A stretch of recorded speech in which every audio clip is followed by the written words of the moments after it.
सगळ्यांना नमस्कार.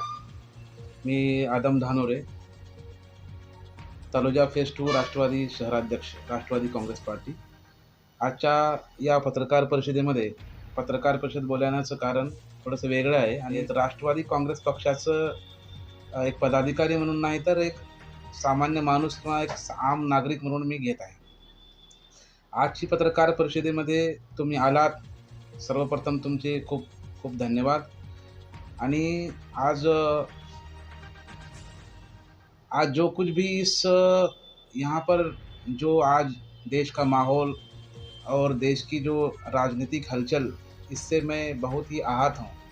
कल जिस प्रकार से आज हमारे यहाँ पर माहौल जो चल रहा है, ये बहुत ही गंभीर है, क्योंकि आज केंद्र सरकार और राज्य सरकार ये दोनों मिलके काम करने के बजाय आज जो अपोजिशन के जहाँ पर स्टेट में गवर्नमेंट है, उसको अस्थिर करने का प्रयास केंद्र सरकार की तरफ से लगातार हो रहा है.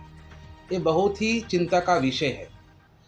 आज जिस प्रकार से जहाँ जहाँ पर विपक्ष की सरकारें हैं, उन सरकारों को अस्थिर करने का प्रयास लगातार जारी है और इसको बहुत ही गंभीरता से लेना चाहिए. मुझे ये नहीं समझ में आता कि जहाँ पर मुझे ये समझ में नहीं आता कि जहाँ पर भारतीय जनता पार्टी की सरकार है, भारतीय जनता पार्टी के नेता हैं, उन नेताओं पर ईडी की जांच क्यों नहीं होती, सीबीआई की जांच क्यों नहीं होती. आज अपोजिशन के नेताओं को लेकर ईडी और सीबीआई की समन हर दिन जारी है. हर राज्य, हर स्टेट के अंदर सीबीआई, ईडी और इनकम टैक्स की रेड होती है. हालांकि पिछले 8 साल से सीबीआई की एक भी रेड भारतीय जनता पार्टी के नेता पर या एनडीए की किसी नेता पर नहीं हुई है. ये बहुत ही गंभीर और चिंता का विषय है. देश की जनता ये जानना चाहती है कि नरेंद्र मोदी जी की सरकार 2014 से जब आई है केंद्र में, नरेंद्र मोदी जी ने 8 साल में एक प्रेस कॉन्फ्रेंस नहीं की.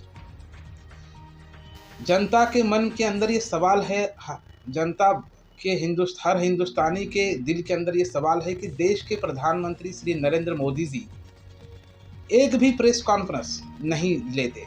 आज तक उन्होंने एक प्रेस कॉन्फ्रेंस नहीं की. सिर्फ मन की बात करते हैं, मन की बात सिर्फ वो बोलते हैं, लेकिन जनता के सवालों के एक भी जवाब वो नहीं देते. किसी मीडिया के चैनल कर्मी या किसी मीडिया वाले ने या किसी भी एंकर ने उनसे ये नहीं पूछा कि आप जवाबदेही और हर जो जनता से जुड़े हुए मुद्दे, जनता से जुड़े हुए सवालों पर क्यों नहीं बोलते. डीमोनेटाइजेशन जैसा फैसला, नोटबंदी जैसा फैसला उन्होंने लिया, एक बहुत ही साहसी फैसला उन्होंने किया था. डीमोनेटाइजेशन से देश को क्या मिला, देश की जनता को क्या फ़ायदा हुआ, ये भी उन्होंने आज तक नहीं बताया है. राफेल के डील के अंदर घोटाला विपक्ष लगातार इस मसले को उठाता रहा, लेकिन नरेंद्र मोदी जी या किसी भारतीय जनता पार्टी के नेता ने राफेल के अंदर किस प्रकार से घोटाला हुआ या नहीं हुआ, इसकी कोई भी ईडी की तरफ से, सीबीआई की तरफ से या इनकम टैक्स की तरफ से कोई जांच नहीं होती और ना कोई उस पर भारतीय जनता पार्टी का नेता या प्रवक्ता नहीं बोलता या मीडिया उनसे कभी भी इस जवाब को नहीं मांगते. देश ये जानना चाहता है, देश की जनता ये जानना चाहती है कि आखिर प्रधानमंत्री जी ने जो साहसी फैसला लिया था डीमोनेटाइजेशन का, नोटबंदी का, उससे देश की जनता को कितना फ़ायदा हुआ और क्या फ़ायदा हुआ. जिस प्रकार से 2014 से पहले 2013 के अंदर, 2012 के अंदर लगातार गुजरात के मुख्यमंत्री होने के नाते प्रधानमंत्री जी नरेंद्र मोदी उस वक्त गुजरात के मुख्यमंत्री थे, लगातार भूतपूर्व प्रधानमंत्री डॉक्टर मनमोहन सिंह के ऊपर सवाल उठाते थे. देश की करेंसी, देश का रुपया इतना डॉलर के मुकाबले में गिरता है और महंगाई पर कुछ सवाल नहीं होता, महंगाई पर कुछ भी नहीं बोलते, एक शब्द महंगाई का म बोलने को तैयार नहीं है. ऐसा प्रधानमंत्री डॉक्टर नरेंद्र मोदी जी उस वक्त के प्रधानमंत्री डॉक्टर मनमोहन सिंह के ऊपर बोलते थे. लेकिन आज खुद प्रधानमंत्री होने के बावजूद नरेंद्र मोदी जी इस पर एक शब्द बोलने को तैयार नहीं। महिलाओं के ऊपर अत्याचार होता है, बलात्कार होता है, उसके ऊपर भी एक शब्द बोलने को तैयार नहीं है। जम्मू कश्मीर के अंदर मंदिर के अंदर आसिफा 8 साल की बच्ची के ऊपर रेप होता है, उसके ऊपर एक शब्द नरेंद्र मोदी जी के ऊपर नरेंद्र मोदी जी बोलते नहीं है और किसी भारतीय जनता पार्टी का कोई नेता बोलता नहीं। कांग्रेस के लोकसभा के नेता अधीर रंजन चौधरी जी की जबान फिसल जाने की वजह से राष्ट्रपति द्रौपदी मुर्मू के ऊपर एक शब्द उनका फिसल जाता है और उन्होंने तुरंत माफ़ी मांग ली थी। पार्लियामेंट के अंदर श्रीमती स्मृति ईरानी ने जिस प्रकार से सवाल खड़े किए थे, आज मैं स्मृति ईरानी जी से पूछना चाहता हूं, देश का एक आम नागरिक होने के नाते, स्मृति ईरानी बिल्किस बानो के ऊपर जो अत्याचार हुए थे, बिल्किस बानो के गुनहगारों को आज जिस प्रकार से गुजरात सरकार ने रिहा कर दिया, उस पर क्यों नहीं बोलती? आखिर वो भी बिल्किस बानो महिला थी। महिलाओं के अत्याचार पर आपको इतना जो लगता है, इतनी जो आहत हुई थी उस वक्त, उस दिन आज मैं स्मृति ईरानी जी से पूछना चाहता हूं कि बिल्किस बानो के गुनहगारों को छोड़ा गया है, आप उस पर एक शब्द नहीं बोलते। आप आखिर वो वही महिला थी, लेकिन लगातार ऐसी दोगली जो बातें हैं और जो दोगलापन है भारतीय जनता पार्टी का, वो आज सामने आया है। देश की जनता ये जानना चाहती है कि नरेंद्र मोदी जी ने महंगाई, बेरोजगारी और महिलाओं पर होने वाले अत्याचार, देश का कालाधन, ये सब कुछ बंद करके देश का कालाधन विदेश से वापस लाकर यूं ही मुफ्त में हर एक इंसान के, हर एक नागरिक के खाते में 15 से 16 लाख तक आएंगे, ऐसा उन्होंने कहा था।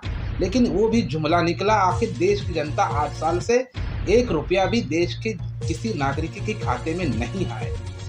देश की भारतीय जनता पार्टी की सरकार से ये पूछना चाहती है देश की जनता कि आखिर 2014 से पहले जो अच्छे दिन का वादा प्रधानमंत्री नरेंद्र मोदी जी ने किया था, आखिर वो अच्छे दिन कब और कहाँ है?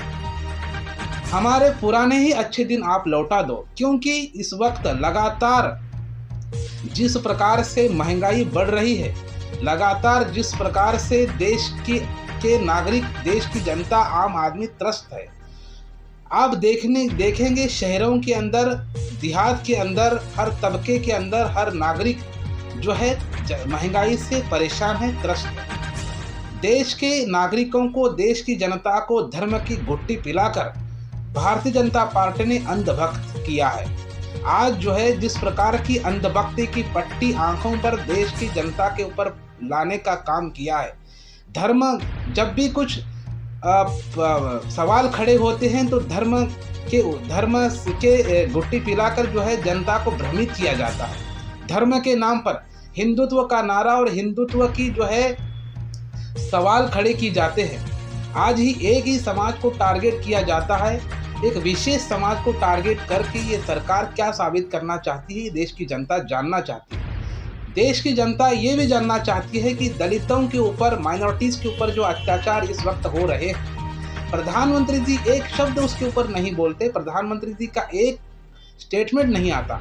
जिस प्रकार से लखीमपुर खीरी के अंदर किसानों को कुचला गया, किसानों को जो है वहाँ पर मारा गया, लेकिन एक शब्द लखीमपुर खीरी के अंदर प्रधानमंत्री नहीं बोलते। ये भी बहुत ही गंभीर है और चिंता का विषय है। आज किसान और जो है काश्तकार, बेरोजगार, आज सब हर तरीके से परेशान है। युवाओं को 2 करोड़ रोजगार देने का वादा हर सालाना प्रधानमंत्री जी ने किया था, लेकिन 8 साल से बेरोजगारी चरम पर है। प्रधानमंत्री जी से आज देश का युवा ये पूछना चाहता है और ये सवाल करना चाहता है कि प्रधानमंत्री जी, आपने जिस तरीके से 1-2 करोड़ रोजगार देने का युवाओं से वादा किया था, लेकिन आज कितने 8 साल के अंदर कितने युवाओं को रोजगार दिया आपने और कितना रोजगार मिला, ये देश की जनता और देश का युवा जानना चाहता है। देश का युवा, देश का किसान, देश का हर इंसान परेशान है। देश के इंसानों को, देश के नागरिकों को और जो है मुसीबत में डालकर, परेशानी में डालकर सिर्फ विकास, विकास के डेफिनेशन क्या है, विकास क्या होता है, ये देश की जनता को बताए प्रधानमंत्री जी। विकास का पर्व क्या होता है, विकास की क्या व्याख्या होती है, विकास की क्या डेफिनेशन होती है। क्या विकास की डेफिनेशन ये है कि मुसलमानों को गालियाँ दिया जाए, गालियाँ दी जाए? क्या विकास की डेफिनेशन ये होती है कि दलितों पर अत्याचार किए जाए? क्या विकास की डेफिनेशन ये होती है कि आपको कोई सवाल न पूछा जाए? क्या विकास की डेफिनेशन ये होती है क्या किसानों के ऊपर आप एक शब्द बोलने को तैयार नहीं हैं? महंगाई पर आप एक शब्द बोलने को तैयार नहीं हैं? पिछले 8 साल से आपने एक भी प्रेस कॉन्फ्रेंस नहीं की है। पिछले 8 साल से आपका कोई नेता महंगाई पर बोलता नहीं। क्या क्या आप कर क्या रहे हैं? सिर्फ और सिर्फ अपोजिशन के विधायक को खरीदना, अपोजिशन के सांसद को खरीदना, अपोजिशन के नेताओं को अस्थिर करना, अपोजिशन के नेताओं को अपने पार्टी में लेकर ईडी की धमकी देकर और सीबीआई की धमकी देकर, इनकम टैक्स के रेड चलाकर सिर्फ और सिर्फ विपक्ष के नेताओं को अस्थिर करने का प्रयास जारी है। देश की जनता का ये पैसा ये सिर्फ और सिर्फ खरीद और फरोख्त में जा रहा है। सिर्फ मैं ये पूछना चाहता हूँ चंद सवाल कि प्रधानमंत्री जी नरेंद्र मोदी जी, आप विकास के डेफिनेशन और विकास आपने पिछले 8 साल में जो किया है वो जनता को बताएं।